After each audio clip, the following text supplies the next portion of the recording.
Rừng Chao Cáp Trà Lộc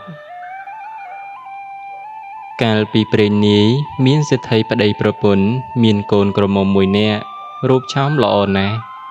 Bộ cầm lọ chì trán mạ chất sra lành ban práp miệt đà bày đá oi tới đần đần côn cổ mông Maha sẽ thấy nụ Maha sẽ thấy nụ có prom oi ật bà cài Tê miên thưa khó sân nà yà thà Bà cầm lọ chmù nà chong bán Trừ sóng bтех pram lվેň tay mùi ngày ở hai Bà thưa mình bán sẽ thấy nụ phát đạch mình oi côn cổ mông tê Cầm lọ đợt tây bồn màn nè Khôi khát chùm nuôn chì tràn nè Đòi thưa bтех mùi ngày mình hỏi sẽ thấy có phát đạch mình oi côn cổ mông Khả nạ nụ miên cầm lọ mà nè chứ nè miên cầm nít miên ốc bài còl prạch nhé Chmù thá Chao Cáp Trà Lộc Chứ nè miên kròn bờ Ban sống prạ miệt đà bày đá dọc từ tình chơ Lóp thưa bтех prong priếp cụp pra đáp chê srach Rúi cổ rù khát Trà Lộc mùi dạng sát Hai práp miệt đà bày đá oi tới đần đần côn cổ mông Maha sẽ thấy nụ Ái miệt đà bày đá có tính plai chớ mơm chớ bàn tràn tốc Hai pâng nhiệt sân đán oi chuối canh chùm nuôn nút tọt đọ bтех Maha sẽ thấy lực đáy chùm riệp thà Khnyom bát niên khnyom Một xốm đần đần côn cổ mông lộc Xóm cốm nâng côn pro cầm lọ khnyom bát Niên khnyom Tụ bấy khó trứ xôm lộc Maha sẽ thấy áp hay ọt tô Xôm môi bán chia sạch sân đán Spiên mê trây riêng tư Sẽ thấy tăng pi nẹ bà đầy bà bốn sẽ đạp hơi lại thà Dương ật bà cái thà ở vầy tê nẹ Tại thà ngày xảy ní nẹ thưa bтех pram lվેň oi hơi srach Bà thưa mình hơi dương nâng bà đạch mình oi côn cổ mông tê Miệt đá bày đá Chao Cáp Trà Lộc lư hơi chùm riệp thà Bà côn khnyom thưa bтех ngày xảy ní mình hơi srach tế Xôm lộc sẽ thấy bà đạch côn cổ mông lộc cho Chùm nuôn bần màn tộc ní Khnyom bát niên khnyom có sốc chất chun lộc tiếng ó Ất kết dọc thay pi lộc lại Hơi chun nuôn tiếng ó tới sẽ thấy có oi khnyom cầm đó lược từ bтех tục bình mùi bтех lվેň Hơi xôm dọc xôm bộ tốc thả một vinh Miệt đá bày đá Chao Cáp Trà Lộc Tự túl tộc thả cụp chùm nuôn hơi Có xôm bтех lia Maha sẽ thấy nôm khnia trà lọp một bтех vinh Kroi nụ Maha sẽ thấy nâng phẹ rìa nôm khnia tùm mời chùm nuôn nờ lơ bтех Khơi sốt tại plai chớ miền đầm lại plai pi btеch ngày khla nơ khnong srok khla Sẽ thấy có nhìn nhấm đã một bà bồn thà Chùm nuôn ní Nhưng múc chị bàn si tờ tê tiết hay Chùm nách miệt đà bày đá Chao Cáp Trà Lộc Tờ đọt bтех có ní dây prap côn thà Sẽ thấy prom oi hay Tại kê thá Oi côn phơ bтех tại khnong mùi ngày oi hay srach Chao Cáp Trà Lộc lứ miệt đà bày đá ní dây prap đôi chné Miên chất trệch o nè Chùm riếp miệt đà bày đá thà Lục mẹ lục âu bốc cùng prui bà rõm Múc chị bàn đôi cùng nết để côn kịch tục bị ngày mùn Hơi Chao Cáp Trà Lộc Có tới ní dây bừng bong bố nè chê ca nghìa chương bтех bàn khní trấn Ôi kế chui xong bтех tại khnong ngày xảy ní oi hơi Bong bố kì chui tiếng óc khní Hơi Chao Cáp Trà Lộc trà lọp một bтех Sliệ bẹ tay khuôn sạch bát Bừng cầm lọ phong khní oi chún từ bтех sẽ thấy nụ Lúc làng tờ đo lơ bтех sẽ thấy xua thả Chào ánh một mình ca ở bấy Chao Cáp Trà Lộc lụt chừng cúng pra nòm chùm riệp thả Mày ơi khnyom bát pra khnyom bát Chia côn oi một xốm prot tị bát lục ổ bục nẹ mà đai Xôm tin práp tì cần lành tròn ná Tin oi khnyom nâng song bтех Khnyom bát nâng áo tờ chạp ca thơ Kranh mình tuần hơi chun lục ổ bục nẹ mà đai Khnong vì liết ngày xảy ni Sẽ thấy tăng pi nẹ bà đầy bà bún Côn mơ rực bìa Chao Cáp Trà Lộc Nực xa xa khnong chất thà Côn bà xa ánh còn bà đá Tay múc chìa khôi khát chùm nuôn đôi nẹ môn tiết hay Hai sẽ thấy prap tí cần lành ấy sáng nơi kháng chướng Ngày bị bтех thôm chùm nuôn pram diêm Chao Cáp Trà Lộc ban lứ sẽ thấy prap hay Có kráp xung bẹt lìa nôm khnia trà lọp một bтех vinh Lùa tực đó Promol bong ổn chụp chúng do krương bтеch đại thngún Tục nông rật tế srach bì dốc Rồi bó nà là mồm lược sánh Có chất chanh phụp con đã mục khní srach លុះព្រឹកឡើងខ្លះដឹករទេះខ្លះលីសែងទៅដល់ផ្ទះសេដ្ឋីខ្លះកាប់ដីខ្លះជីករណ្ដៅសសរតាមខនាតទំហំផ្ទះ5ល្វែងខំធ្វើស្រោះគ្នាមិនឈប់តែពេលបរិភោគបាយរួចនាំគ្នាធ្វើទៀតទាល់តែហើយស្រេចក្នុងវេលាថ្ងៃនោះរួចចៅផ្កាប់ត្រឡោកឡើងទៅលុតជង្គង់សំពះជូនផ្ទះមហាសេដ្ឋីជាមេដាបិតាក្មេកហើយនាំគ្នាត្រឡប់មកផ្ទះវិញលុះបានថ្ងៃខែអ្នកខត្តរិទ្ធល្អមេដាបិតាទាំងសងខាងក៏រៀបអាពាហ៍ពិពាហ៍ឲ្យកូនរួចស្រេចឯចៅផ្កាប់ត្រឡោកលាក់តែក្រឡោកនោះមិនឲ្យនរណាឃើញសោះ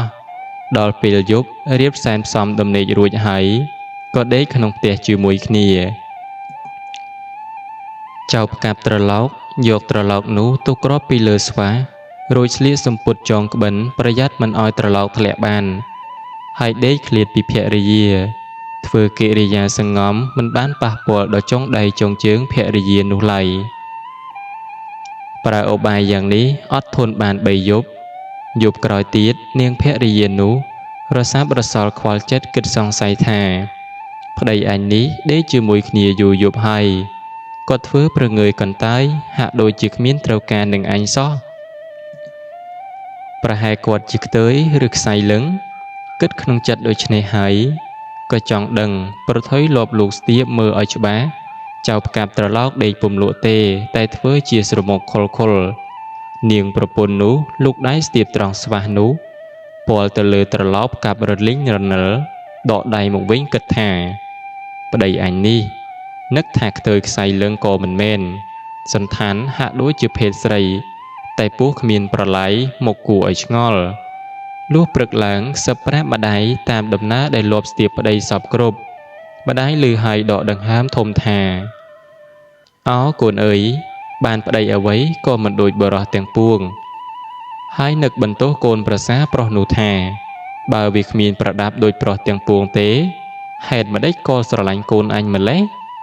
គិតហើយក៏ប្រាប់សេដ្ឋីជាប្តីតាមដំណើរកូនស្រីប្រាប់សពគ្រប់សេដ្ឋីស្ដាប់ហើយគិតថាបើអញនិយាយខ្លាំងខ្មាស់អ្នកជិតខាងហើយនិយាយខ្សឹបខ្សៀវតែពីអ្នកប្តីប្រពន្ធថាកូនប្រសាយើងនេះវាគ្រាន់បើដែរណាស់ហើយគេអើយអាណិតវាឲ្យប្រាក់ថ្លៃបណ្ដាការនិងថ្លៃផ្ទះ 1500 ណែនទៅវាហើយប្រាប់វាឲ្យទៅនៅនឹងម៉ែឪវាវិញចុះគិតព្រមគ្នាហើយហៅកូនប្រសាថាជីឯងមកនេះចៅផ្កាប់ត្រឡោកឮសេដ្ឋីឪពុកក្មេកហៅខ្លួនហើយក៏ទៅអង្គុយជិតសំពះសេដ្ឋីប្រាប់ថាឯងហាក់ដូចជាមិនស្រឡាញ់កូនអញសោះណាស់ហើយចុះអញឲ្យប្រាក់ 1500 ណែនឯងយកទៅផ្ទះឪពុកម្ដាយឯងវិញចុះរួចក៏រាប់ប្រាក់ប្រគល់ឲ្យគ្រប់ចំនួនចៅផ្កាប់ត្រឡោកទទួលយកប្រាក់ហើយជម្រាបថាលោកឪពុកខ្ញុំបាទសូមហឹបធំមួយដាក់ប្រាក់ដែលលោកឪពុកឲ្យខ្ញុំបាទហើយសូមឲ្យបាវប្រុសជួយសែងប្រាក់យកទៅដល់ផ្ទះខ្ញុំបាទផងសេដ្ឋីក៏ឲ្យហឹបដាក់ប្រាក់ចាត់បាវឲ្យសែងតាមចៅផ្កាប់ត្រឡោកទៅដល់ផ្ទះហើយជូនប្រាក់ 1500 ណែនទៅក្នុងហឹបទៅឲ្យមាតាបិតាជម្រាបរឿងសពគ្រប់ក៏ត្រឡប់មកផ្ទះសេដ្ឋីវិញលុះដល់ហើយចៅផ្កាប់ត្រឡោកធ្វើរកិរិយាសិញ្ជក់សិញ្ជឹងហាក់ដូចជារលឹកអាល័យសេដ្ឋីភរិយានោះពន់ពេក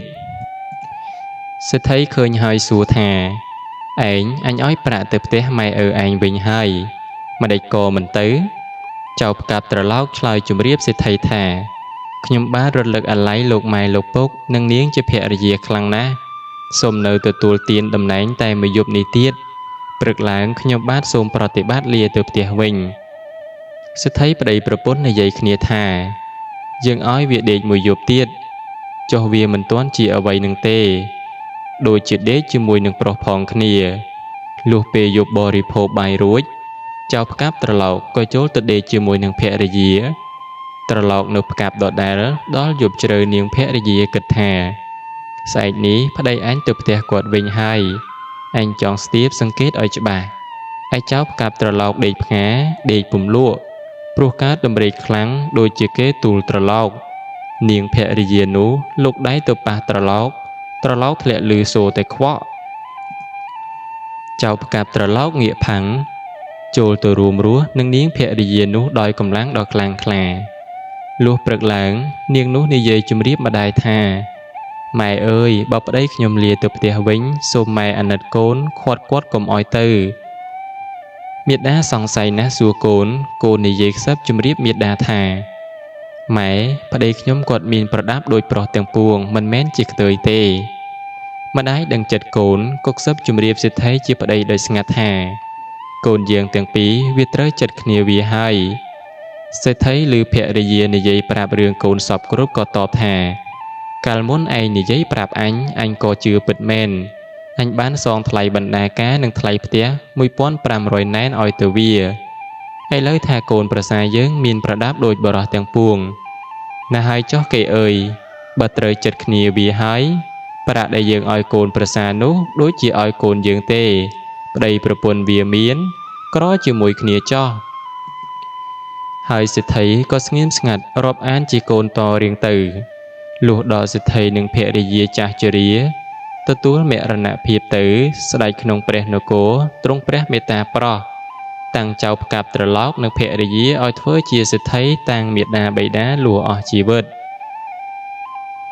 ត្រឡាចម្ដេចមានមណ្ឌលមនុស្សទាំងមូលនរណាក៏មានប្រាជ្ញា